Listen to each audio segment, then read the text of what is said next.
There we go. Are we good? We are good, Okay. ready to go, and do talking about some marketing today on the real estate side of things. Real estate roundtable. What has been happening in the marketing world, Carl? The thing that stuck out to me the most that I've been kind of looking at and having conversations about online is real estate videography. There's a discussion happening online on vertical home walkthroughs versus horizontal home walkthroughs. I saw a post on Reddit where a couple of guys, I assume they're older guys, just because of the nature of their complaints. So they were complaining. Older guys like 40? Because on Reddit, I think it's going to be skewed a little. Yeah. Well, Reddit's been around for a while now. So maybe 40, 50 or so. But yeah, they're complaining that their agents are asking them to do vertical video, and then how they didn't have a process for that. You know, maybe some different equipment that you might need to have your stabilizer, have your camera turned sideways, and they were having to resort to their phones. And a lot of the younger dudes were saying, "Oh, I love it. I could just use my iPhone and do this video," and the agents don't really care because they're just throwing it up on their TikToks and their Instagrams and everything. Yeah, I would say that most of the reels that I've seen have been from an iPhone, most likely. Yep. Yeah, that's the way that it's going. A lot of people are getting comfortable with the fact, or trying to get comfortable, or resisting with the fact that a lot of videography is being shot with an iPhone these days. Even seen some people online talk about how they started out and they don't even have a real camera, but they've got videography services where they can literally record it from their iPhone with a $200 gimbal stabilizer, edit it right off their phone with CapCut, which is, if you've been on TikTok, that is the huge editing thing right now, and deliver it right then and there. And they fully recognize that the quality isn't as good, but it seems like people just aren't caring as much these days. Let's face it, 90% of what we do, we're holding a phone like this, straight up and down, vertical, right? Mm-hmm. We will turn it over if we're going to watch a movie and not touch it for 2 hours. But if we're watching a 60-second reel, this makes a lot more sense. And, I mean, I've got 5 cameras on the back of this thing and at least 1 on the front, maybe 2. I don't know. I can't tell. But yeah. But yeah, the quality of this device has gotten so good that it's still not as good as, traditional media. But at the same time, it's a 60-second commercial, basically. So, yeah, I'm surprised there's pushback at all. I mean, I'm one of those old guys, 46 years old now, and I'm thankful that we're doing it vertical now, so I don't have to keep messing with my phone to try to watch it. I think the pushback is mostly coming from the actual videographers themselves, and because it's the agents who are pushing for the vertical video, right? Because they want something for their socials. They don't, they want something they can upload to their iPhone, their stories, and it's the reason I said I think it's the older photographers, just those who grew up with it being basically a sin to record vertical video, right? You don't ever do that. The people you saw, because back in 2000, from the beginning of time up until like 2015, if you were a photographer and you saw someone recording like this, you wanted to smack them and turn their phone sideways. Now it's the other way around, and it's just confusing. I do remember when social first started happening that people that did it vertical, that the image was so small that you're like, oh, I can't. Yeah. So, yeah, I got annoyed back then, but it was a short window. People are getting used to that being the complete opposite now. Yeah. Well, I'm hearing real estate coaches like Tom Ferry and some other folks talk about vertical and like needing to go vertical. So all the agents are just getting it from their coaches. Like, no, it's time to go vertical because that's how 90% of the end user is going to use it. So yeah, makes sense. One of the other things that I'm seeing in advertising, specifically when it comes to videography, is not doing an entire walkthrough and showing every little detail of the house. Yes. That just goes into the shorter attention span. Everybody knows what a toilet looks like. Everybody knows what a closet looks like unless it's something special. Nobody really cares about the hallways, again, unless it's something special. So you're seeing a lot of just shots of rooms. So you've done a really good job doing a walkthrough recently where you sped it up. You did like 3x the speed through the hallway and then showed us the room. I loved that walkthrough because it showed us a little bit what it needed, and it just kind of took you through the flow of the house, but then slowed down when we actually wanted to see the room. So that's a really good. Yeah, spending a lot of time on the hallways is, I mean, yeah, you see it, you glance at it, and okay, that's a hallway. And the whole purpose is just to say, this is how you get to this room. The flow. Yeah. The flow is something that we've never been able to see on pictures. Like sometimes you can figure out the flow, but a lot of times you can't. And just being able to show that hallway as you're walking down the hall is nice, especially if you speed it up, because everybody wants it to be done in 60 seconds. Like I want to see the flow of this house as fast as possible. Exactly. And YouTube Shorts, you can't upload anything over 60 seconds, so it won't be a short. You said something about everybody seeing a closet. So I did a walkthrough for somebody yesterday that lives in Florida. And so I'm doing a walkthrough of this house, and I look in the closet, and I'm like, that doesn't look like real trim. So on the walkthrough, I turn the camera around, and I look at the back side of the closet. It's painted duct tape. Painted duct tape. I'll send you the picture. You can upload it to the video and edit some things here. But yeah, so painted duct tape on the back of the closet door. So like you open the closet door, you walk in and look back toward the room. Painted duct tape. That's the trim. Guess how much this house was? What was it? $500,000. Come on, Carl. And they had painted duct tape. Over $500,000. Was it at least like silver paint? Like it was silver duct tape, and it was painted like tan color to match the wall. It's unbelievable. That is the epitome of like, I'm just done here. This is our last day. When I was at the end of the walkthrough at that point, like I said, okay, I think you've seen enough. This is not the house for us. Yeah. So, I mean, I guess when it comes to agents doing their walkthroughs for their clients, you do want to get in those little details like that. But for a showcase video, you just want to hit the highlights, especially if it's vertical, 30 to 60 seconds. You just want to get the highlights. As realtors, we're trying to give you enough information to come schedule an appointment and come to the house. And a lot of times, I don't think I've ever heard somebody choose the house based on the size of the hallway. You know what I mean? Like nobody cares. Like, can I get my bed frame in the bedroom? Okay, good. Right. Unless it's just ridiculous, probably a violation of building code. Yeah. Or if it's really wide, okay, that could be helpful. If it's, ADA accessible or something like that. Like, okay, I get that. But 90% of the hallways we've done, it's a hallway. Like, just skip that part. Yeah, right? there's walls. You put some pictures there. You know what it is. If it's a walk-in closet, it's a walk-in closet. We've seen them all. Now, if it's a walk-in closet like Corey's that's 10 foot wide by 27 feet long, okay, then let's get a picture of that because that's unusual. Maybe a picture of a dresser or something in there. Yeah. Or if you're an agent doing a walkthrough, you want to walk in and just to give a feel for like how spacious it is. That's right. For social media, there's been some of the trends that I've noticed is more lifestyle content. And this has been going on for a while, but I've seen a lot of agents just kind of using their brand social media more like their personal social media. And I'm not seeing a whole lot of, we do this a lot, but I'm looking around and as I'm looking at other agents, whether or not it's successful, is I'm not seeing a whole lot of listings. They'll see the new listings, but I'm not seeing a whole lot of continued, after it being a new listing, just continued pushing for it. Now, I'm curious to whether or not they're seeing a lot of success with that.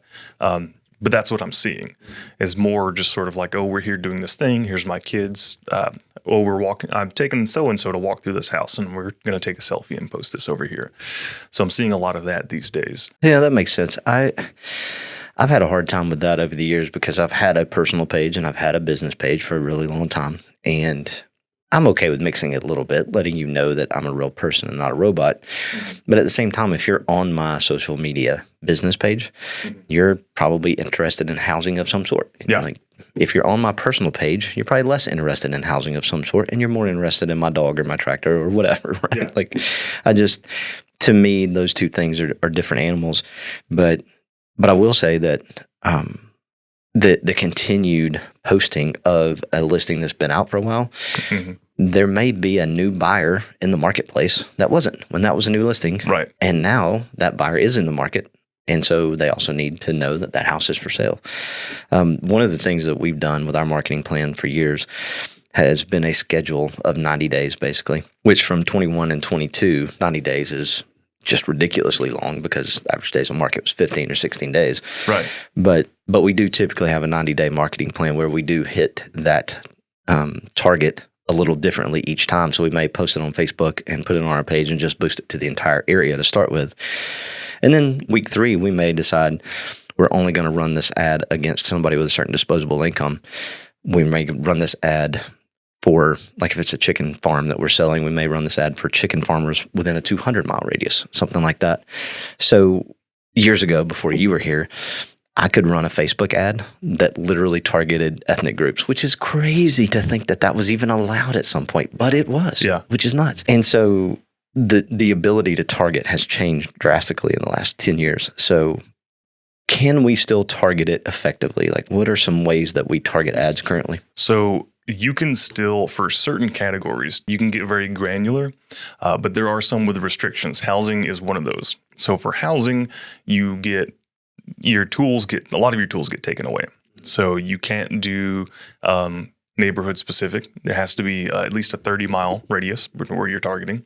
So you can't get super granular, like I can't target just Brookwood across the street. It'd have to be Brookwood plus, a certain amount of miles. And you can't do any protected categories like race or gender or sexual preference or any of that. It has to be all of those. They have to match fair housing laws, basically, now. I would say that. You can't do age. Has to be from 18 to 55 plus. So you can't do age category. Oh, I didn't know that. Okay. Yep. So if you're, thinking you got a house that's perfect for the, empty nester, too 18 bad. to 55. 18 to 55 plus. Can you target people who have been to certain websites like Zillow or Trulia or any of those? So you can target based off interests. So I'm still I'm still able to target through Zillow, Trulia, still able to have all these sorts of gardening, agriculture, all that thing. So if we got a 20-acre piece of land for sale, agriculture is a target that we could use? Okay. Yeah. For like the farms we have, like up in Crandall and in Dalton. So I'm still able to target our agriculture. So we can get some interests in there, just not nearly as granular as you can for if you're selling a pair of pants or something. Man, it's so funny because I used to have such a tight target. I mean, I could really like nail it down. I can see why, because of fair housing and everything, and they don't want redlining and all that. But on the other end, there are certain like you kind of want to target income level. I would see that being something we could do, because are you going to advertise a $1 million home to everybody that makes $20,000 at McDonald's? Like, no, that's not only is it not going to work, but it also gives almost a false feeling of, oh, I can go look at this house, and most people want a pre-approval. Most people want to know who you are before you walk in $1 million house. A lot of times they want the agent to be with you, so like the listing agent to be with the buyer's agent, and so.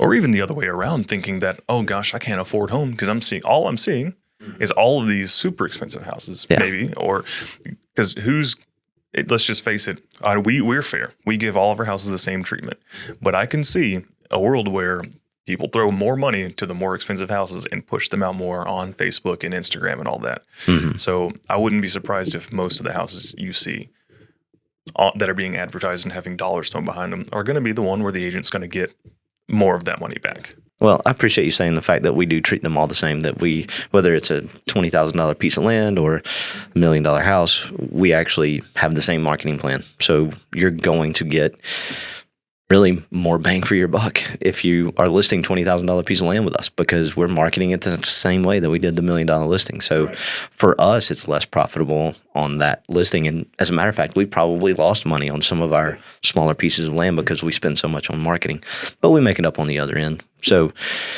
I think it is important to understand that everybody that we work with gets the same treatment. So that's exactly right. And I don't know if there's a lot of people that do it that way.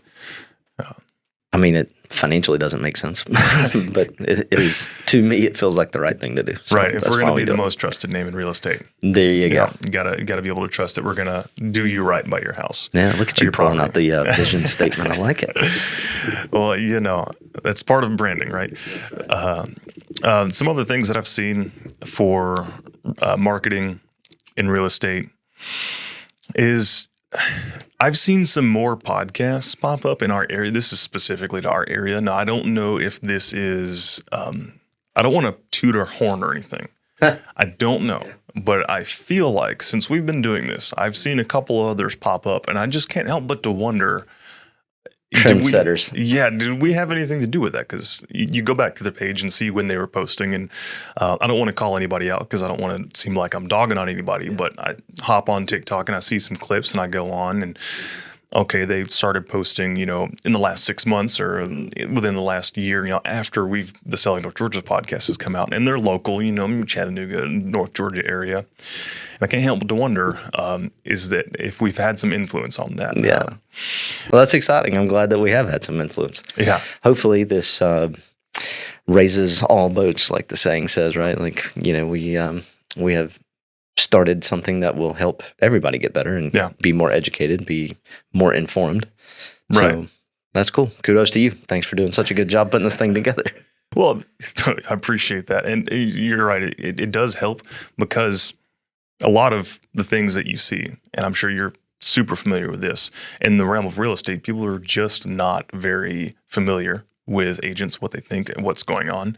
And there's a lot of mystery about it. You don't get a lot of face time with agents because if you're a regular person, you think if you're going to talk to somebody like a salesperson, it's just going to be them selling you. So you don't really typically seek them out and ask their opinions unless you're ready to be sold to.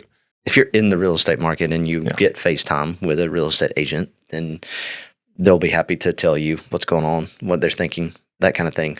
But that only happens once every 6 or 7 years for most people. So, maybe once every 10 years for a lot of them. So knowing between those 7-year increments what is happening in the real estate market is wise, in my opinion. As an investor, I often think about what time you bought the house, what your house is worth today. What are you doing with that equity? How can we help you use the equity in your house to go buy another investment to get on the real estate investment ladder so that when inflation does come, that house appreciates with all the other things that appreciate during inflationary times. And so those things are important to know. If you bought a house in 2017, you have a lot of equity today. Yeah. Unless somehow you grossly overpaid for that thing, you probably have enough equity to go buy your first investment property. So having podcasts like this certainly helps people understand that is happening. And I've had several people call me because of the podcast and say, hey, you mentioned about buying a house in 2017 and I have some equity. What does that look like? And so, it's led to some really good conversations for people. That's awesome. Anything else happening? Those are the big things. ChatGPT. Oh, yeah. Let's talk about that. We'll talk about that. A lot of people have been using ChatGPT to do listing descriptions and another creative ad copy. So before you go any further, there's got to be some people that are watching this that go, what is ChatGPT? Okay. ChatGPT. For all those older people on Reddit. For the boomers. ChatGPT is an advanced AI chatbot. They call it a large language model, I believe is the correct term, where it is an AI that is trained on just a ton of information, and it is able to conduct conversations, very real human-like conversations with you, give you answers, and just generate language. So you can ask it to tell you a story about something. You can ask it to describe something. You can ask it to assume the role of a person and talk to you as that person. And if you want to see that, we have a podcast that we will link in the show notes below that Carl acted like Donald Trump, which was hilarious. we had ChatGPT impersonate Donald Trump and describe I had people send me screenshots of Trump ChatGPT conversation. Like that was fantastic. That show's worth watching. Go back to see that one. Right. Oh yeah, and I did superimpose Trump's head on it. You put his face on your body, which was hilarious. Yeah. Right. So very great. It's chat.openai.com. I'm not sponsored or anything by them, but I think it's a super, super great tool. It's not like the end all be all of ad copy like a lot of people are making it out to be. I've found what is the most effective use is generating ideas and getting outlines and kind of having it find ways of describing things or telling a story in ways that you wouldn't think about. It's like having somebody sitting there next to you as you're brainstorming. I was about to say that. It's a brainstorming session with somebody else, and that somebody happens to be a computer. Exactly. Yeah. And so you're not always you don't just take whatever it gives you and just copy and paste it. You think, oh, I like this word. I like how they structured that sentence. So I'm going to take that part out and change this and proofread it before you do all that. Always proofread it. I've seen a couple that I'm like, ooh, didn't get proofread. Yeah. Not from us, but from other people. I'm like, oh, yeah. Yeah, probably ought to read you that. Don't just copy and paste. One of my favorite workflows is because it's not always grammatically correct, or it doesn't always get the tone correct. So I also have Grammarly, which if anybody's familiar with Grammarly, it's a little extension you plug into your browser, and it checks all your grammar, gives you suggestions for tone. You can rewrite sentences for clarity. Fantastic. I need that tool. on my email. Yeah, sometimes my tone is a little too sharp from what I've been told. Yeah, so it'll have a little emoji. So like at the bottom of the text give box, me the angry emoji. Yeah, so if you're coming in hot, the emoji maybe will be fun. If you're coming in super like happy, it'll be a smiling emoji. Or if you're like very direct and informational, it'll have like an arrow on a target. So it really lets you know how you're coming across. I like this. So I've heard of it, but I've never actually used it. That's fascinating. Yeah. So I use ChatGPT in conjunction with Grammarly. So I'll copy it from ChatGPT, tweak it a little bit in my notes, paste it into a text box on my browser, and then let Grammarly run through it to check the grammar and the tone and everything. So these like different little filters that it gets run through, plus my own proofreading. Find out it works fantastic. I'm falling in love with our process of listing homes. If I were selling a house right now, I'd want to list it with you, Carl, because you have all the tools. That's awesome. Well, before we wrap it up, I am going to pull up a couple of things here. Yeah. This is my third place trophy from playing golf a few years ago. Okay. My second place trophy from playing golf a few years ago. My first place trophy. Put that up there. I love how they get progressively bigger. Yes, they do. I was responsible for none of them, actually. I was on the team, but I'm not a good enough golfer to bring one of these puppies home. But I put them up here to tell you that we do have the Celebrate Recovery Golf Tournament coming up on May 5th, and I'm going to have a team in it, and would love for you guys to have a team in it too. If you play golf, awesome, put a team in. If you don't play golf, that's okay. You can still go to getmychip.com and help us support that organization. If you have any questions about that, let me know. We will direct you to libertybaptistchurch.ws, and you can check out Celebrate Recovery there. But that tournament's coming up May 5th at Knob North. Amazing. See you guys there.